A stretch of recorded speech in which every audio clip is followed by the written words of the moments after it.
Olá, tudo bom? Como você sabe, a sociedade contemporânea está passando por uma série de modificação e de transformações que impactam diretamente o nosso dia a dia. Cabe então, ou deve caber, ao mundo da educação se atualizar. É dentro desse contexto, é dentro desse objetivo que nos últimos anos alguns cursos de mestrado e doutorado já começaram a direcionar suas dissertações, ou seja, as pesquisas dos seus alunos para a produção de artigos científicos publicados, organizados numa forma sequencial, como equivalência da dissertação de mestrado. Vamos entender um pouquinho mais sobre isso, vamos entender um pouquinho mais sobre o intuito dessa nova forma de produzir dissertação e vamos entender ainda alguns desafios desse novo formato. Vamos voltar então ao modelo tradicional de dissertação, que é ainda o mais utilizado no Brasil. Então, o modelo tradicional de dissertação apresentado num curso de mestrado envolve,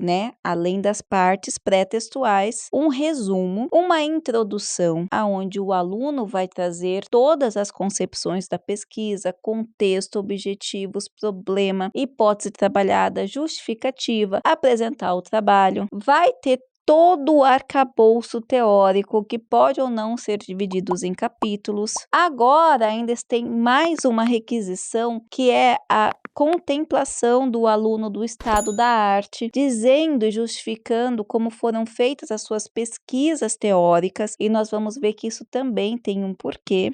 Tá? E a partir dessa construção teórica, uma apresentação sistemática de materiais e métodos, depois a apresentação dos resultados, discussões dos resultados obtidos, corroborando ou não com a literatura, considerações finais, referências e se tiver anexo ou apêndices. Essa dissertação tradicional tem em média em torno de 100 a 150 laudas, e elas são apresentadas a partir de um processo de qualificação de banca e depois de defesa final. No final desse estudo, o aluno tem um material como se fosse um livrinho, Mas, como a gente sabe, hoje em dia as bibliotecas das instituições não são mais utilizadas como fonte principal de pesquisa. Eventualmente, alguns cursos, algumas bibliotecas ainda têm lá a sua publicidade, os seus frequentadores, mas vamos ser lógicos e racionais que esse ambiente está cada vez mais escasso. Isso porque você consegue hoje em dia uma larga informação, se não todas as informações, além daquelas que estão na biblioteca, na palma da sua mão, pelo próprio celular ou no conforto da sua casa, no seu notebook, e você consegue livros, consegue resenhas, consegue artigos atualizadíssimos, consegue compreender o mundo da pesquisa nacional e internacional em questão de segundos. Então, a primeira coisa que as universidades começaram a fazer, e ainda algumas pedem que a dissertação seja impressa, vamos lá, pessoal, consciência nesse assunto, não sabemos porque as instituições ainda pedem, mas outras instituições já antecederam-se, já anteveram-se, já se atualizaram nesse novo contexto e pedem apenas que esse estudo de dissertação seja entregue online. Essas extensões, essas dissertações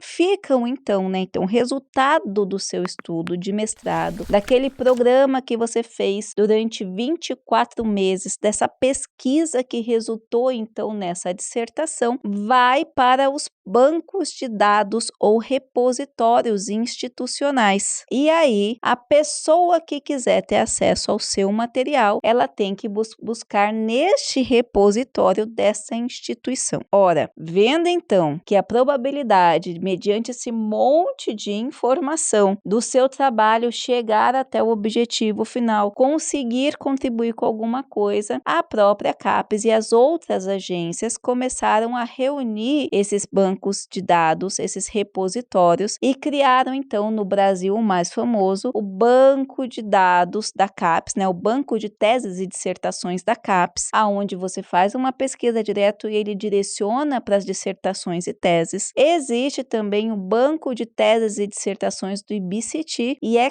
claro, os bancos das próprias universidades e começaram então a indexar essas dissertações e teses para que tivessem acesso ao público. Ocorre que, com o excesso de informação que nós temos hoje em dia, é muito complicado você conseguir fazer com que o seu material seja requisitado e aceito. Então, a gente não tem mais como antigamente, que tinha uma pessoa que era, você falava de um autor assim, ou um especialista, um grupo de pesquisa, e ele era o Master Blaster naquele assunto. Hoje em dia, a cada 10 segundos, tá? Até 2019, a cada 30 segundos era publicado um material científico. Hoje, a cada 10 segundos no mundo se publica um material científico. Um dia de informação que é produzida na academia levaria 5 anos para uma pessoa ler. Ou seja, como se tornar um material de referência? Como se tornar, então, uma instituição que produza materiais que possam ser lidos, aceitos pela sociedade laica ou sociedade acadêmica? Uma das alternativas é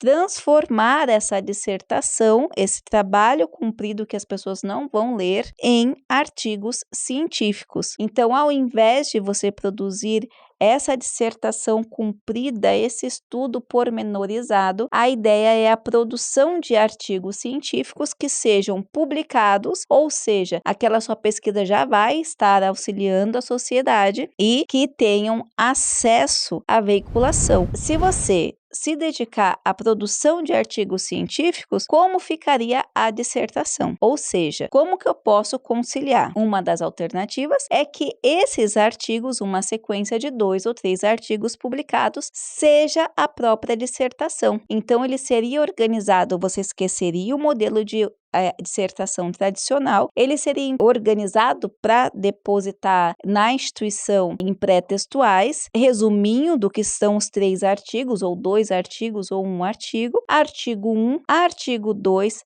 artigo 3, referências ou considerações finais que algumas instituições pedem, dizendo as percepções do autor sobre aquela pesquisa, e essa seria a dissertação, substituindo então aquele modelo antigo. Então, entendemos esse contexto. Agora, existe a questão da adaptação dos professores com relação a essa produção e a própria pesquisa do aluno, que seria de recortezinhos que deveriam atender às expectativas das revistas científicas. Notemos que na maioria das revistas científicas, os artigos devem possuir no máximo 20 páginas, ou seja, o aluno teria que trabalhar num assunto, num conteúdo muito mais direto, muito mais reduzido do que na dissertação de mestrado normal, que deve alongar-se nas discussões. São desafios que cabe aos professores e os alunos se adaptarem.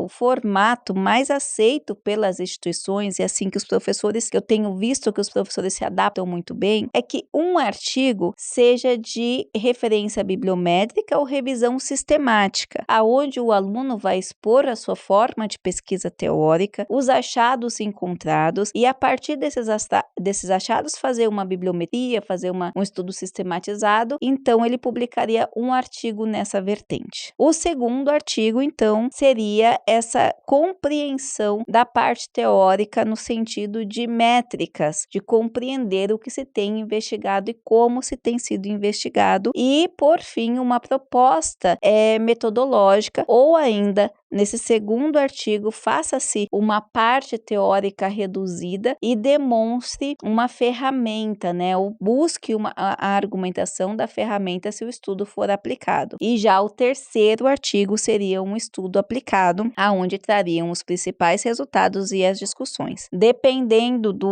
da proposta que você tiver com o seu orientador do projeto, apenas o primeiro artigo, então, seria embasado na teoria e os resultados seriam divididos em 2 ou 3 outros materiais. Essa prática de dividir resultados é muito interessante e é muito utilizada principalmente na área da saúde, que trabalha com variáveis amplas para investigar um assunto. Então, essas variáveis seriam recortadas e transformadas cada um num artigo científico. Porém, há o desafio, então, por parte dos professores se adaptarem nesse modelo. Eu, infelizmente, já vi casos de um coordenador de curso que quer fazer isso, ou que induziu os alunos a fazerem isso, porque a publicação de artigo traz maior visibilidade para a instituição, para os alunos e ainda aumenta a nota do programa na CAPES. E só que quando os alunos chegaram na qualificação, os outros professores não entenderam nada, não gostaram do formato e